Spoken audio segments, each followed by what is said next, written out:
We're a couple of weeks away from 76ers training camp for the 2025-26 season, and the question has arisen. What should Nick Nurse's approach be this offseason going into training camp, and what should his approach be this season? An article by Liberty Ballers. We're going to read it. We're going to react to it. Let's go.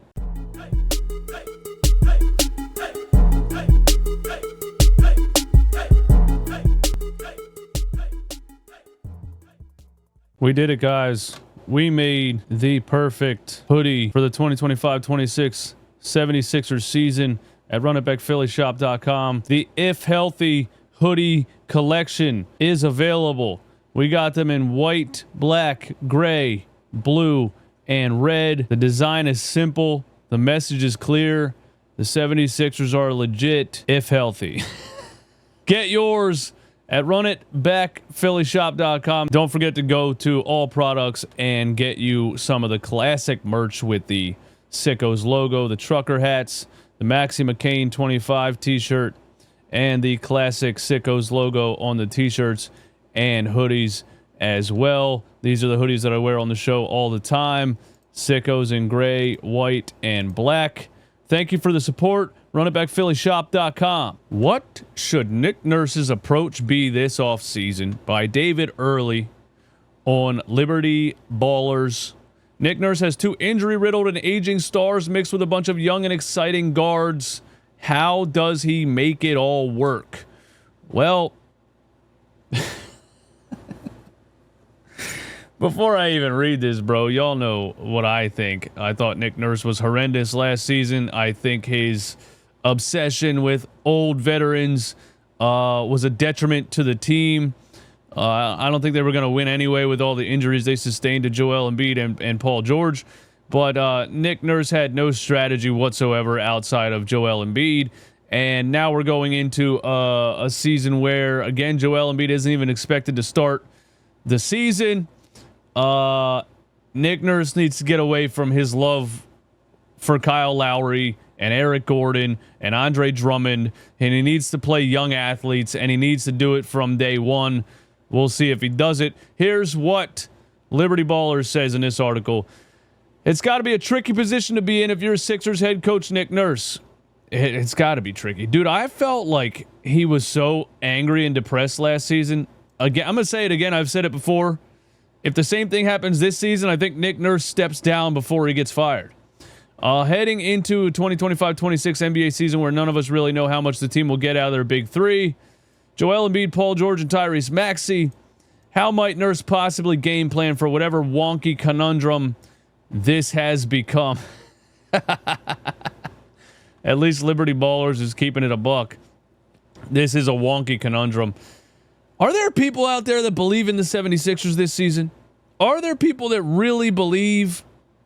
I just find it hard to believe, man. It just doesn't seem real that there's anybody left that believes. I just can't see a bunch of fans showing up to the arena excited. It's insane. I don't think I've ever seen anything like it.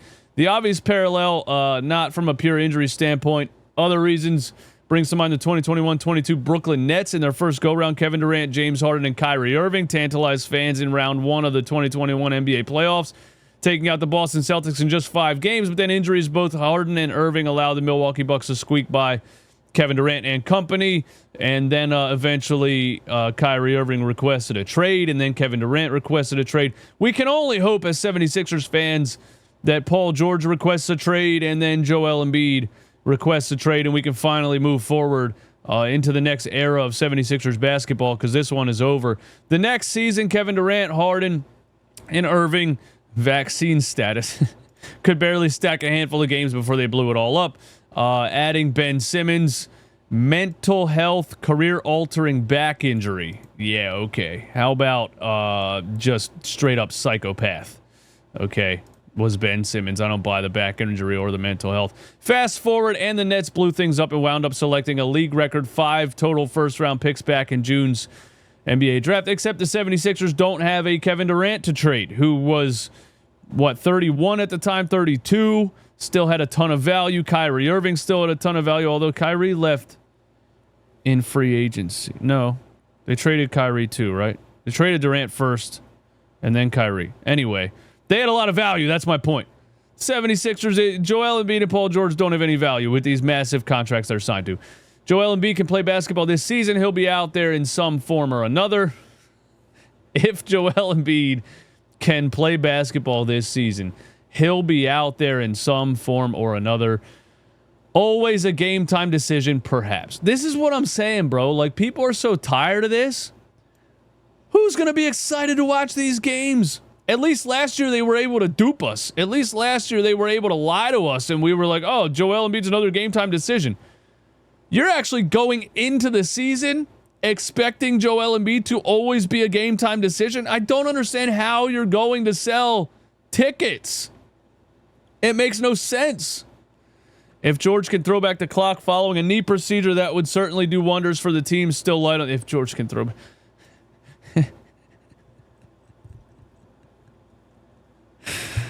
We have to hope that old players can turn into Benjamin Button and get younger, bro. It's insane, man. But in mid-August, ESPN Ramona Shelburne offered an interesting nugget for us on appearing on NBA Today.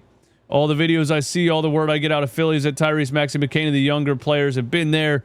Embiid, George missed a lot of time this year. The young group may not wait. I still don't really know what she means by that. May not wait. They're going to play basketball, whether Joel Embiid and Paul George are there or not. I don't think they were ever going to not play basketball and wait for those guys.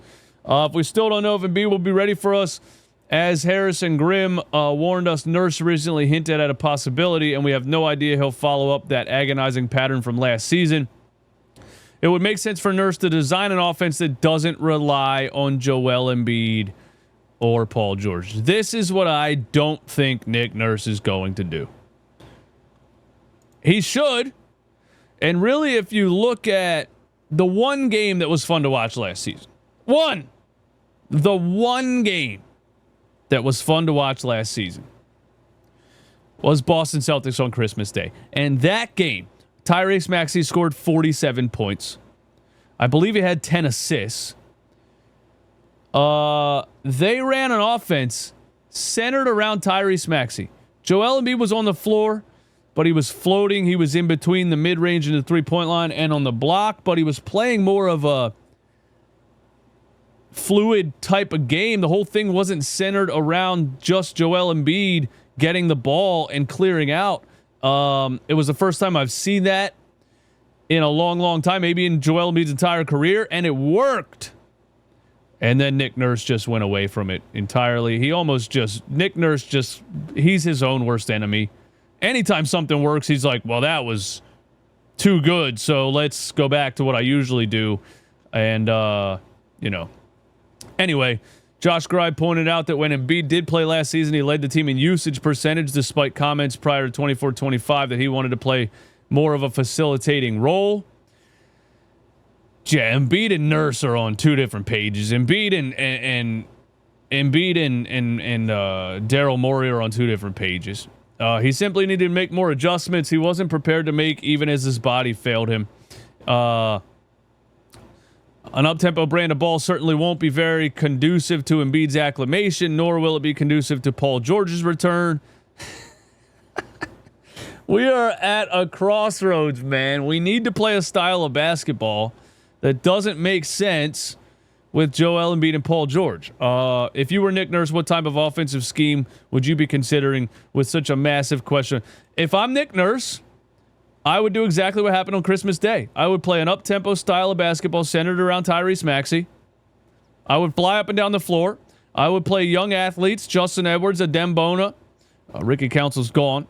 And if Joel Embiid's there, get in where you fit in. If Paul George is there, get in where you fit in. But I would not center the offense around Paul George and Joel Embiid whatsoever, especially after what happened last year, specifically to Nick Nurse. Nick Nurse should not want that to happen to him again.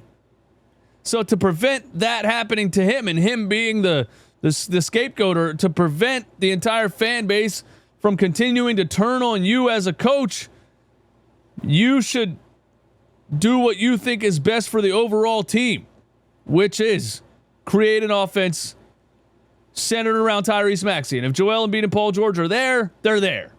If not, then you move forward. And then the inevitable happens, which is the 76ers blow the whole damn thing up. Anyway, because that is what's going to happen. They are going to blow it up. Josh Harris is going to accept his fate. Eventually, I'm thinking the end of this upcoming season, Josh Harris is going to accept his fate.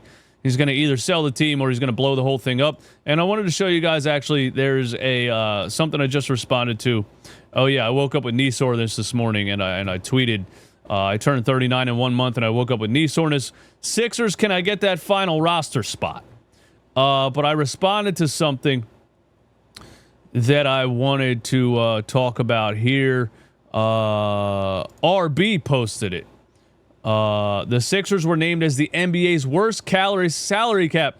The Sixers were named the NBA's worst salary cap situation by Eric Pincus on Bleacher Report.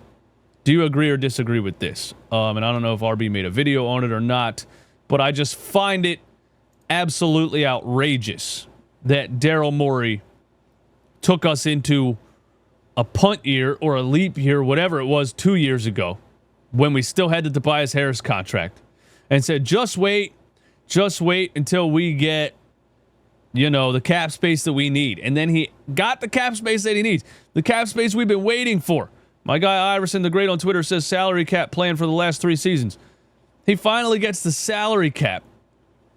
And what he does with it, whether right or wrong, whether he had to do it or not, I don't care about the inside out. The end result is the worst salary cap situation in the NBA.